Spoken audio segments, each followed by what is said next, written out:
मैं हूं संजय पुंडीर।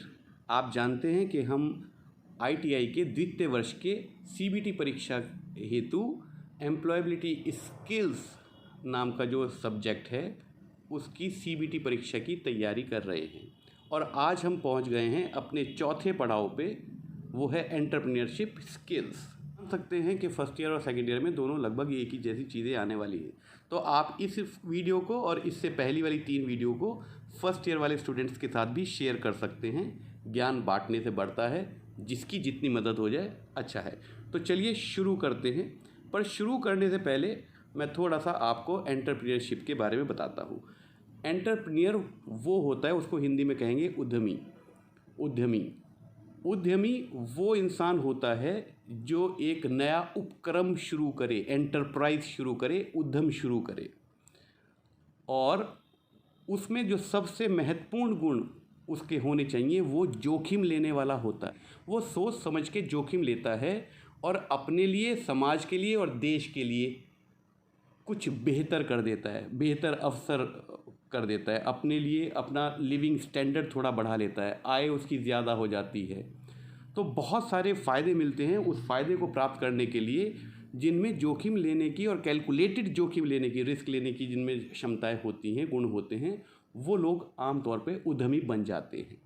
और इसमें आपकी सहायता करने के लिए सरकार बहुत सारे योजनाओं के साथ और बहुत सारे डिपार्टमेंट्स के साथ आपका साथ देने के लिए होती हैं।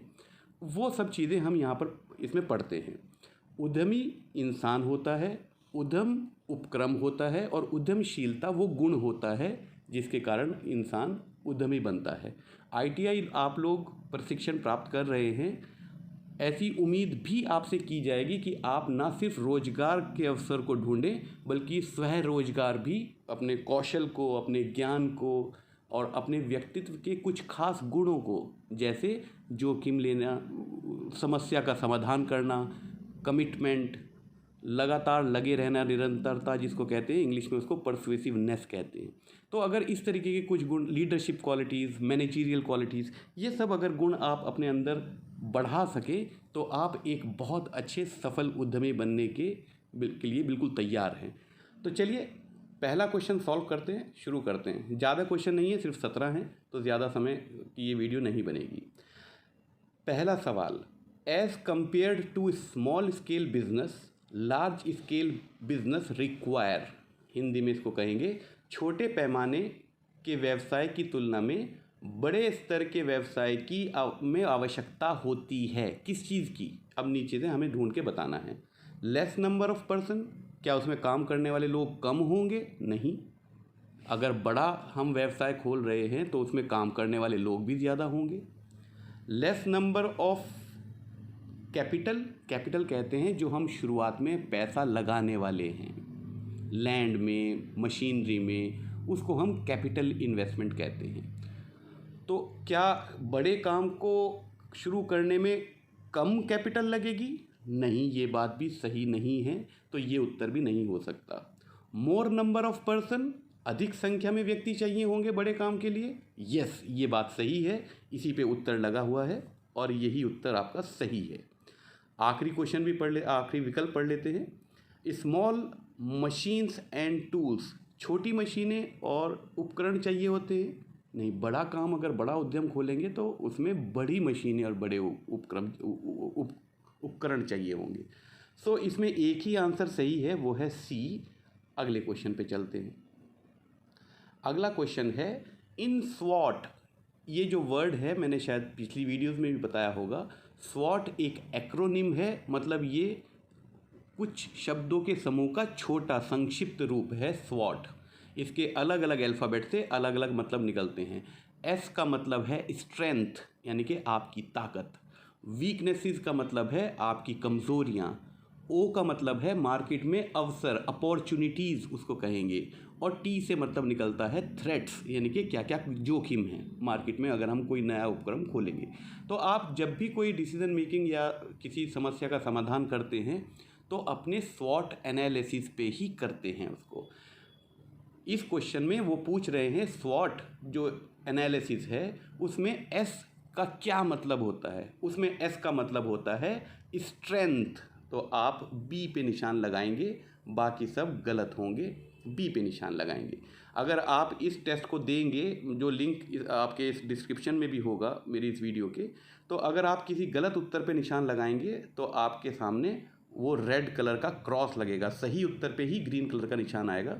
सो ये आपका सही जवाब हो जाता है स्ट्रेंथ। अगले क्वेश्चन पे चलते हैं। The enterprises engaged in production of goods is known as, माल के उत्पादन में लगे उद्यमों को के रूप में जाना जाता है, मतलब किसके रूप में जाना जाता है? मैन्युफैक्चरिंग एंटरप्राइजेज, मैन्युफैक्चरिंग भी निर्माण उद्यम को कहते हैं, और हम भी प्रोडक्शन की ही बात कर रहे हैं, हम भी किसी उत्पादन की बात कर रहे हैं। दो तरीके की उपक्रम होते हैं, एक होता है मैन्युफैक्चरिंग यूनिट और एक होता है सर्विस सेक्टर में काम करने वाले उपक्रम। जैसे एजुकेशन में आपको कोई प्रोडक्ट नहीं मिलता है, आप फीस देते हैं लेकिन प्रोडक्ट कुछ नहीं मिलता, आपको कोई उत्पाद नहीं मिलता है वहाँ से, आपको सर्विसेज मिलती हैं। वहाँ पर अध्यापक होते हैं, अनुदेशक होते हैं, ट्रेनर होते हैं, और वो आपके ज्ञान में और कौशल में वृद्धि करते हैं। तो ये सिर्फ एक सेवा हुई। लेकिन अगर आप मैन्युफैक्चरिंग यूनिट की बात करें, जैसे कोई कार बनाने वाली कंपनी है, मोटरसाइकिल बनाने वाली कंपनी है, तो वो उत्पादन करती है किसी उत्पाद का, और वो हम खरीदते हैं, जब पैसा देते हैं उनको तो हमें कुछ प्रोडक्ट मिलता है जिसको हम इस्तेमाल करते हैं। तो इसका आंसर ए है, मैन्युफैक्चरिंग एंटरप्राइजेज। ये सर्विस एंटरप्राइजेज नहीं है। माइक्रो एंटरप्राइजेज हो सकता है, क्योंकि माइक्रो लघु उद्योग में भी हम मैन्युफैक्चरिंग या प्रोडक्शन हो सकता है कर रहे हों, पर इसका सी से ज़्यादा बेहतर उत्तर है ए, मैन्युफैक्चरिंग एंटरप्राइजेज।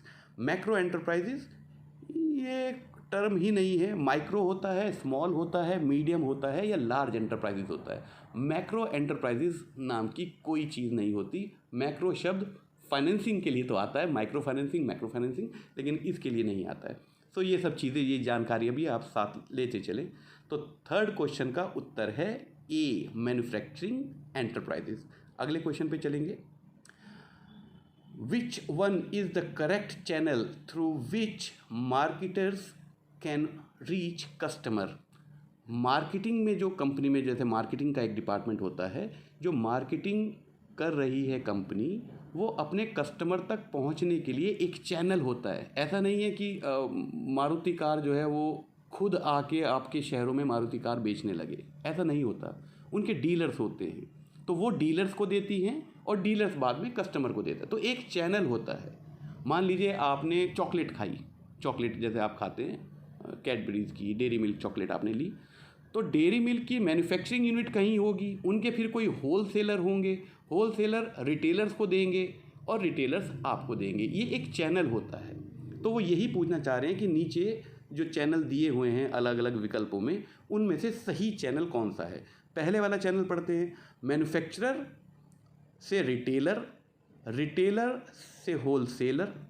ऐसा नहीं हो सकता, ऐसा नहीं हो सकता कि उत्पादन करने वाला सीधा पहले फुटकर विक्रेता को दे और खुदरा विक्रेता से होलसेलर यानी कि थोक विक्रेता ले ले। तो ऐसा नहीं होता है। उत्पादन करने वाली कंपनी होलसेलर को देगी और होलसेलर रिटेलर को देगा, रिटेलर जो है वो कस्टमर को देगा। तो पहले वाला ऑप्शन गलत है। ये अपने आप निशान लग रहे हैं, शायद इसमें टाइमर लग रहा है, इस वजह से अपने आप निशान आ रहे हैं। तो कोई बात नहीं, मुझे तो आपको सिर्फ समझाना है। ऑप्शन बी है, मैन्युफैक्चरर सीधा कस्टमर को देगा और कस्टमर रिटेलर को देगा। आप ये भी समझ जाएंगे कि ये चीज़ सही नहीं लग रही है। सी ऑप्शन जो है उसमें मैन्युफैक्चरर रिटेलर को देगा और रिटेलर कस्टमर को देगा, ये चैनल दुरुस्त लग रहा है।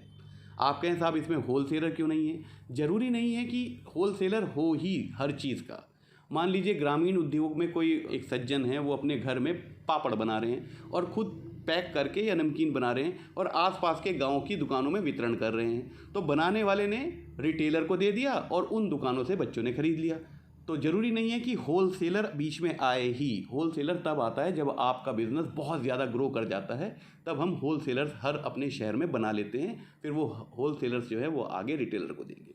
आखिरी भी पढ़ लेते हैं, मैन्युफैक्चरर से रिटेलर, रिटेलर से कस्टमर और कस्टमर से होलसेलर। ऐसा नहीं हो सकता कि होलसेलर कस्टमर से मतलब कस्टमर के बाद होलसेलर के पास सामान जाए, तो ये भी गलत लग रहा है। ये बहुत आसान क्वेश्चन था, मुझे उम्मीद है कि आप लोगों को समझ में आ गया होगा। अगले क्वेश्चन पे चलते हैं। अगला क्वेश्चन है, a person who is associated with the starting of a business is called. जो व्यक्ति व्यवसाय को शुरू करने में से जुड़ा हुआ है वह क्या कहलाता है? वह कहलाता है एंटरप्रेन्योर, उद्यमी। इसका यही आंसर है।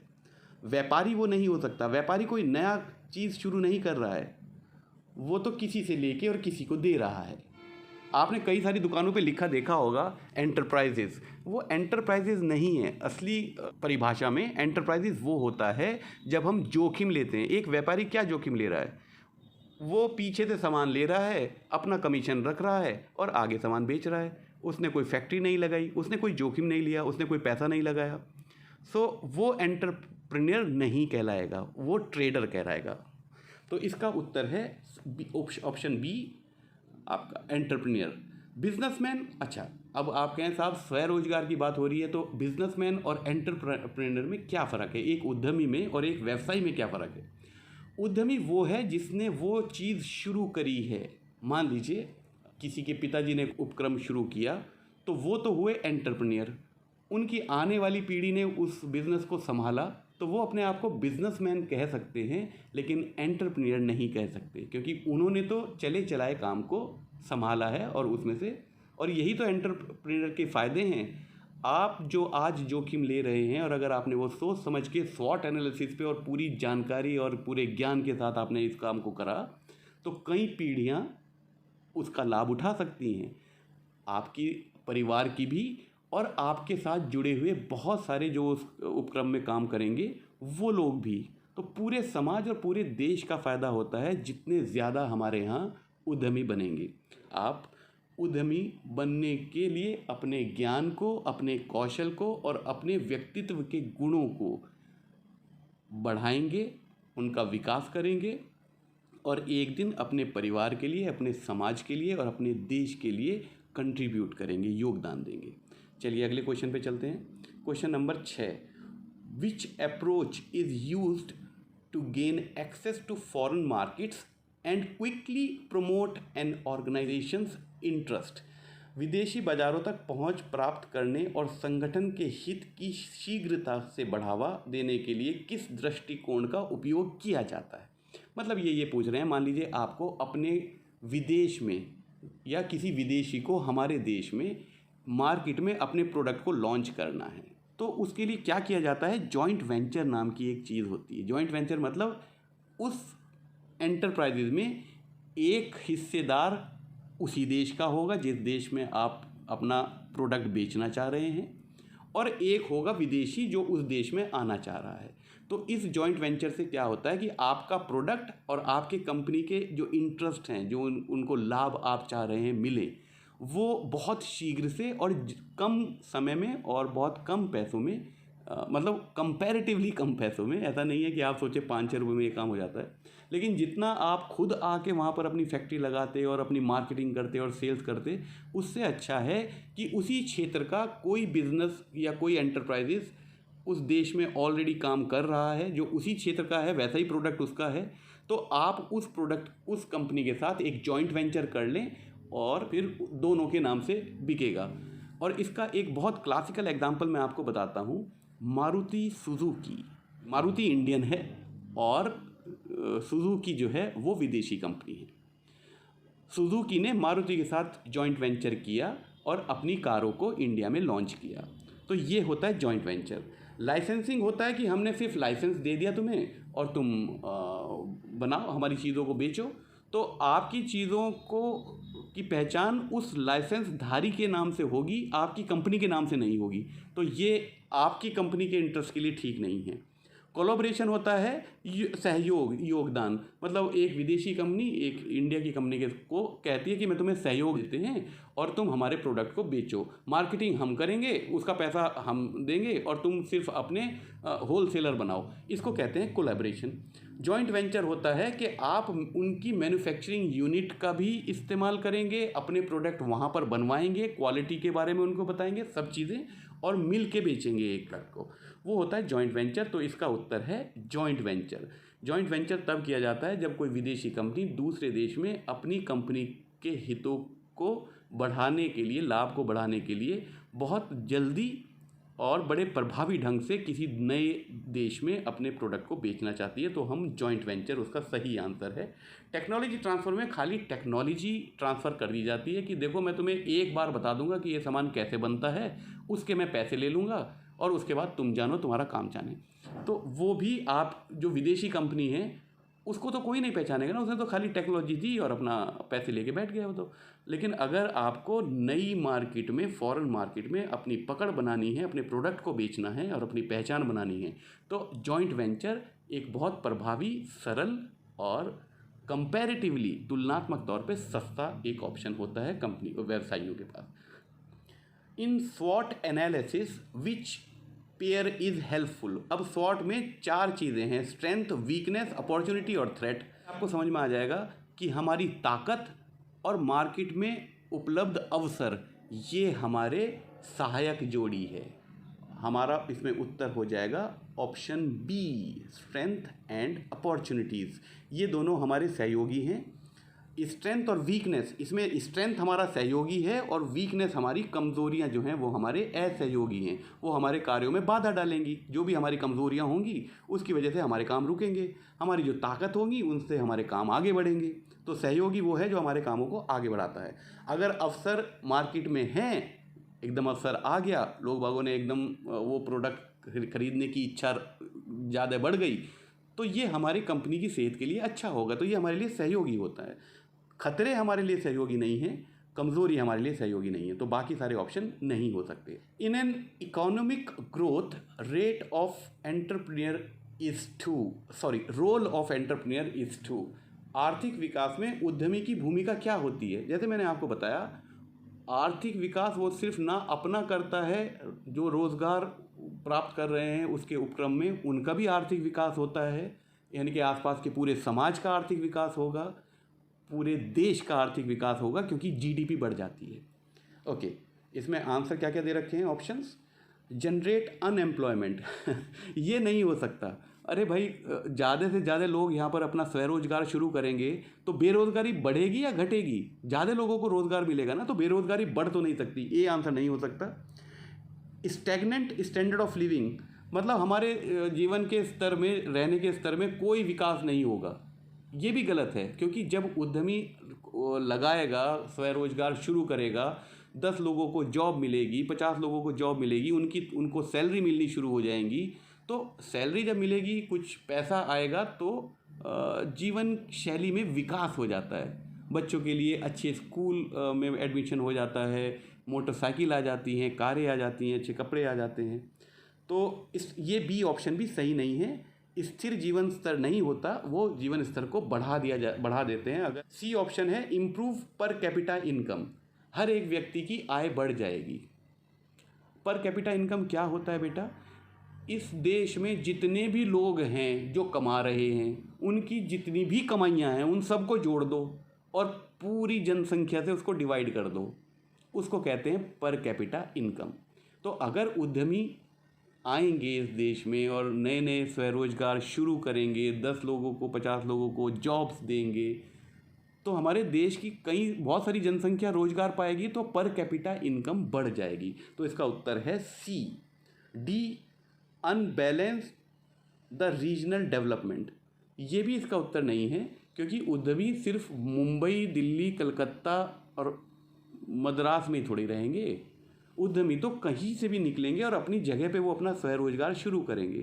तो पूरे देश में एक जैसा विकास होगा, रीजनल विकास नहीं होगा, मतलब क्षेत्रीय विकास नहीं होगा, अगर उद्यमी अपना रोल प्ले करते हैं देश की इकोनॉमी में। इसका सही आंसर है सी। बाकी तीनों आंसर उद्यमी उनसे विपरीत चीज़ें करता है।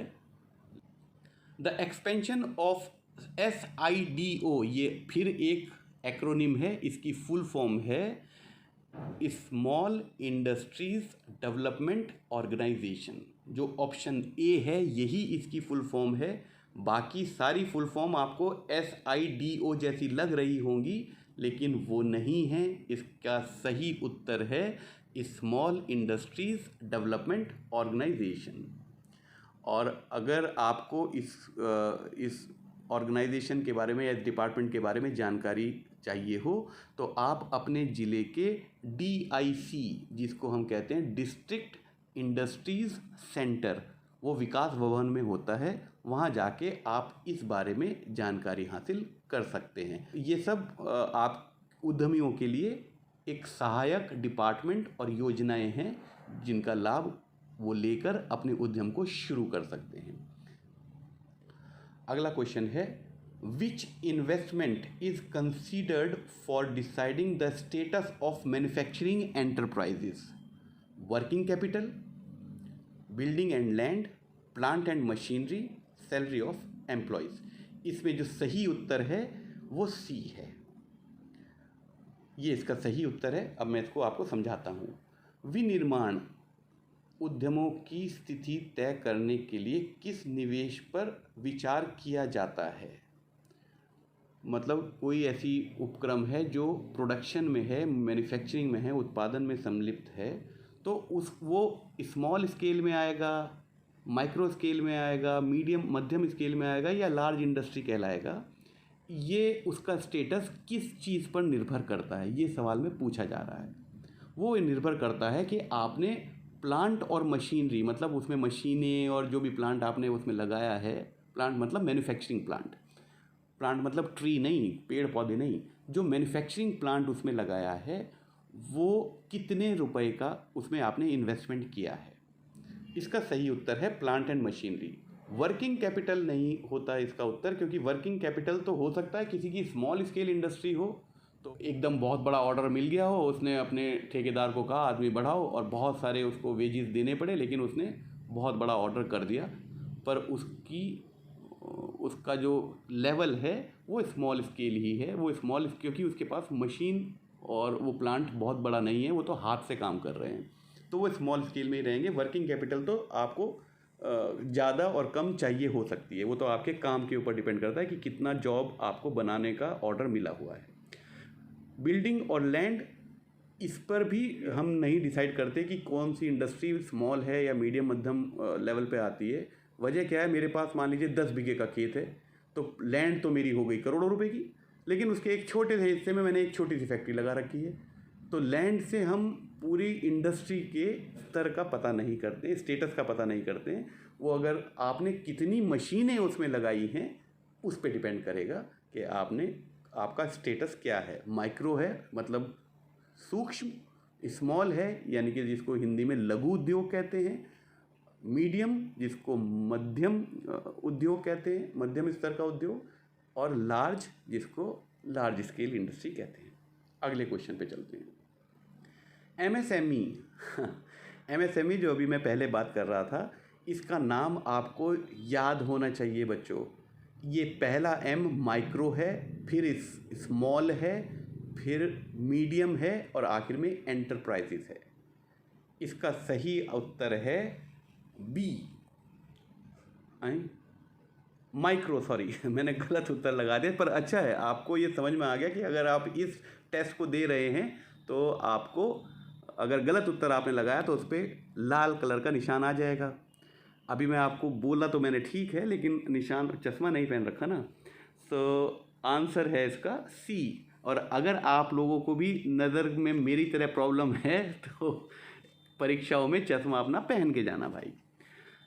MSME stand for micro small medium enterprises, मतलब सूक्ष्म लघु या मध्यम उद्यम।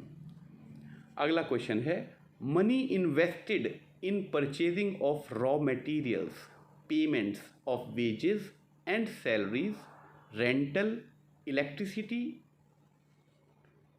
TC comes under. कच्चे माल की खरीद, मजदूरी और वेतन का भुगतान, किराया, बिजली, TC क्या होता है भाई, में निवेश किया गया पैसा क्या कहलाता है? ये आपकी वर्किंग कैपिटल कहलाता है। जब आप उद्यम में कार्य करते हैं, किसी कस्टमर ने आपको ऑर्डर दिया, आपने वो ऑर्डर बनाया, उस ऑर्डर को बनाने के लिए जो लोग बाग काम कर रहे हैं उनकी तनख्वाहें देंगे, दिहाड़ियाँ देंगे और कच्चे माल को परचेज़ करेंगे उस ऑर्डर को बनाने के लिए। ये सारी जो आप पैसा खर्च करेंगे, बिजली लगेगी तो बिजली का बिल देंगे, ये सारा जो पैसा आप खर्च करेंगे इसको हम वर्किंग कैपिटल कहते हैं, क्योंकि ये हमें काम करने में इस्तेमाल आता है। इसका आंसर है वर्किंग कैपिटल। फिक्स्ड कैपिटल वो होती है जो आपने जैसे मशीन खरीद ली, एक बार उस पर खर्चा करा, बार बार खर्चा करने की ज़रूरत नहीं है, वो मशीन आपको कई बार उत्पादन करवाएगी, तो उसको हम फिक्स्ड इन्वेस्टमेंट कहते हैं। लॉन्ग टर्म कैपिटल और कैपिटल इनकम जो है ये शुरुआत में लगाया गया पैसा है, जो बिल्डिंग पे लगाया जाता है, लैंड खरीदने में लगाया जाता है, उनको सबको हम कैपिटल इन्वेस्टमेंट कहते हैं। इसका सही उत्तर जो है, जो सवाल हमसे पूछा गया था कि कच्चा माल खरीदने में और सैलरी और दिहाड़ियाँ देने में, बिजली का बिल देने में, किराए देने में, ये जो हम खर्चे करते हैं ये किस श्रेणी के खर्चे हैं? ये आपके वर्किंग कैपिटल है। मतलब जब हम कार्य करेंगे तो उस कार्य को करने में जो खर्चे आएंगे, एक तो उद्यम को लगाने में खर्चे आते हैं, वो कैपिटल इन्वेस्टमेंट होते हैं। और अगर हम कार्य करने की वजह से जो हमें, जैसे बिजली का बिल तो आप तब दोगे ना जब आप बिजली इस्तेमाल करोगे, और बिजली इस्तेमाल आप तब करोगे जब आपका कोई प्रोडक्शन हो रहा होगा। तो कार्य करने में जो पैसा हम खर्च करते हैं उसको हम उद्यम में वर्किंग कैपिटल के नाम से जानते हैं। अगला question, the expansion of GDP. GDP का एक्सपेंशन होता है ग्रॉस डोमेस्टिक प्रोडक्ट, और कोई नहीं है तो ये आपको याद रखनी पड़ेगी। ये गोडाउन डिमांड प्रोडक्ट नहीं है, ये ग्रैंड डिमांड प्रोडक्ट नहीं है, ये जाइंट डोमेस्टिक प्रोडक्ट नहीं है, ये है ग्रॉस डोमेस्टिक प्रोडक्शन। और अगर ज़्यादा से ज़्यादा लोग काम कर रहे होंगे हमारे देश में, उनको रोज़गार मिल रहा होगा और वो ज़्यादा प्रोडक्टिविटी से काम कर रहे होंगे, यानी कि उनकी उत्पादनशीलता अगर बेहतर होगी, तो हमारे जो ग्रॉस जीडीपी है वो बढ़ती चली जाएगी। पहला स्तर तो ये हुआ। दूसरा स्तर ये हुआ कि अगर हमें इससे उससे भी ज़्यादा अपनी जीडीपी बढ़ानी है तो फिर हमें वैल्यू एडिशन पे जाना है, मतलब हमें महंगे सामान की प्रोडक्शन करनी पड़ती है। जो अमीर देश हैं उनमें काम करने वाले लोग भी कम हैं, उनके पास जगह भी कम है, फिर भी वो हमसे अमीर क्यों हैं? क्योंकि वो ऐसी चीज़ों का प्रोडक्शन करते हैं जिनकी इंटरनेशनल मार्केट में कीमतें बहुत ज़्यादा हैं। हम लोग ऐसी चीज़ों का अधिकतर प्रोडक्शन करते हैं, हाथ से काम करने वाले, जैसे लकड़ी का कोई सामान बना दिया, या चूड़ियाँ बना दी, या कपड़ा बना दिया, या खेती से जुड़ी हुई प्राइमरी सेक्टर की चीज़ों पे हम प्रोडक्शन करते हैं। इनकी वैल्यू बहुत ज़्यादा नहीं होती।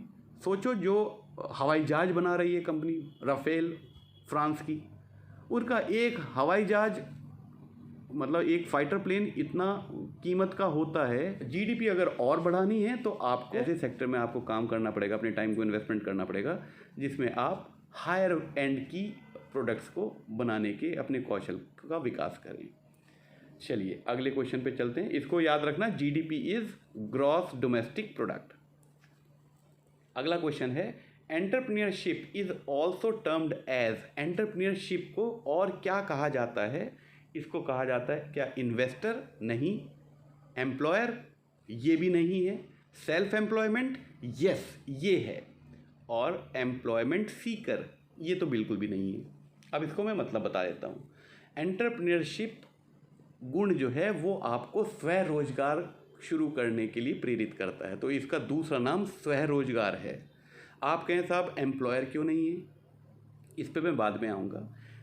रोजगार चाहने वाला, यानी कि जो रोज़गार चाह रहा है वो तो एंटरप्रेन्योर नहीं हो सकता, क्योंकि वो तो एम्प्लॉई है, वो एम्प्लॉयर नहीं, वो तो तनख्वाह लेगा, तो वो तो नहीं हो सकता।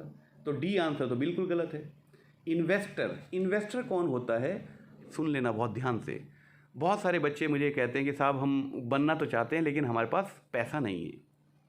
आपके पास पैसा हो या ना हो, आइडिया होना चाहिए। वो आइडिया अगर सेलेबल है, मतलब आप उस आइडिया को अगर बेच सकते हो, तो शायद आपको इन्वेस्टर मिल जाए। इन्वेस्टर मतलब कोई ऐसा आदमी वो कहे ठीक है पैसा मैं लगाऊंगा, मेहनत तू कर क्योंकि तुझे आता है ये सारा काम करना, और मुझे भी कमा के दे और खुद भी कमा। इन्वेस्टर जो है वो एंटरप्रेन्योरशिप के गुण नहीं रखता, बस उसके पास पैसा है, वो एंटरप्रेन्योर नहीं बनेगा। एंटरप्रेन्योर वो बनेगा जो उसको शुरू करेगा, स्वरोजगार शुरू करेगा। तो इसका उत्तर है स्वरोजगार। अब बात करते हैं बी की, एम्प्लॉयर। एम्प्लॉयर भी एंटरप्रेन्योर नहीं होते हैं, हमेशा नहीं होते हैं, सारे नहीं होते हैं। जो एंटरप्रेन्योर होगा वो तो ज़रूर होगा एम्प्लॉयर, लेकिन हर एम्प्लॉयर एंटरप्रेन्योर नहीं हो सकता। वो कैसे? आपने बड़े होकर एक कार खरीदी और कार पे आपने एक ड्राइवर रख लिया, तो आप एम्प्लॉयर हुए क्योंकि आप उसकी तनख्वाह दोगे, आपने उसको नौकरी पे रखा है। वो एम्प्लॉय हुआ क्योंकि वो आपसे तनख्वाह लेगा और आपके यहाँ काम कर रहा है। पर आप एंटरप्रेन्योर थोड़े ही हो गए, आपने कोई उपक्रम थोड़े ही शुरू कर दिया। एम्प्लॉयर आप जरूर हुए, ये मैं मानता हूँ। तो ये बी वाला ऑप्शन ये भी नहीं है, इसका एक ही आंसर है। एंटरप्रेन्योरशिप को इन चारों में और क्या कहा जा सकता है? उसको कहा जा सकता है स्वरोजगार शुरू करने वाला, या स्वरोजगार। ओके, अगला question 15th, for medium manufacturing enterprises the investment in plant and machinery is between. Medium manufacturing plant के लिए आपका इन्वेस्टमेंट होना चाहिए 5 करोड़ कम से कम। कहीं लिखा है 5 करोड़ से 10 करोड़, ये आंसर है। और बाकी सूक्ष्म के लिए कितना, स्मॉल के लिए कितना, मध्यम के लिए कितना और लार्ज स्केल इंडस्ट्री के लिए कितना, वो आपकी स्क्रीन पर आपको दिखाई दे रहा है। ये चीज़ें भी आपको पता होनी चाहिए, इनको याद रखिएगा। ओके, नेक्स्ट क्वेश्चन पे चलते हैं। Which one is a web based accounting. ये सवाल पे मैं थोड़ा सा, क्योंकि मैं इसको सवाल को एक बार देख चुका हूँ जब मैं दोनों की तुलना कर रहा था, सेकेंड ईयर और फर्स्ट ईयर की। देखिए, इसका आंसर इन्होंने दे रखा है टैली। आप इसको ऐसे याद रखना चाहो कि अगर ये सवाल आ जाता है तो इसका आंसर टैली है, पर ये क्वेश्चन गलत है। Tally web based accounting software नहीं है, यह विंडो बेस्ड अकाउंटिंग सॉफ्टवेयर है। तो मेरे जानकारी के अनुसार यह सवाल गलत है इस मॉक टेस्ट में। बिजी भी ऐसा नहीं है, BUSY जो लिख रखा है वो भी ऐसा नहीं है जो वेब बेस्ड है। विंग्स इसका आंसर हो सकता है, लेकिन ये सवाल पता नहीं किसने फ्रेम किया है और ये फ्रेम करना चाहिए था नहीं करना चाहिए था। टैली इसका उत्तर सही नहीं है। टैली विंडो बेस्ड एक अकाउंटिंग सॉफ्टवेयर है। अगर आप टैली में काम कर रहे हैं तो ज़रूरी नहीं है कि आपको इंटरनेट कनेक्टिविटी चाहिए ही होती है, सिर्फ तब चाहिए होती है अगर आप अपने अकाउंट को कहीं और से एक्सेस करना चाह रहे हैं। इस केस में आपको टैली अपनी दूसरी जगह से या दूसरी डिवाइस से आप एक्सेस कर सकते हो, अगर उसको ERP9 जैसे नामक एक सॉफ्टवेयर के साथ आप इस्तेमाल करें। इस बारे में आप और अपनी जानकारी बढ़ा लीजिए। जितने मेरी जानकारी है मैंने आपको बता दिया। मेरा काम है आपको सही सूचना देना जो मुझे लगता है। हो सकता है मैं भी गलत हूँ, ऐसा हो सकता है कि मैं गलत हूँ, लेकिन आज जिस ज्ञान और सूचना के साथ मैं बैठा हूँ और आपसे बात कर रहा हूँ तो मैं आपको वही बता सकता हूँ। आखिरी क्वेश्चन जो 17वां क्वेश्चन है उस पर चलते हैं। और इसका जो ए ऑप्शन है वो तो मुझे समझ ही नहीं आया ये लिखा क्या है। Software designed for modern business, ये ऑप्शन क्या है मुझे समझ नहीं आया।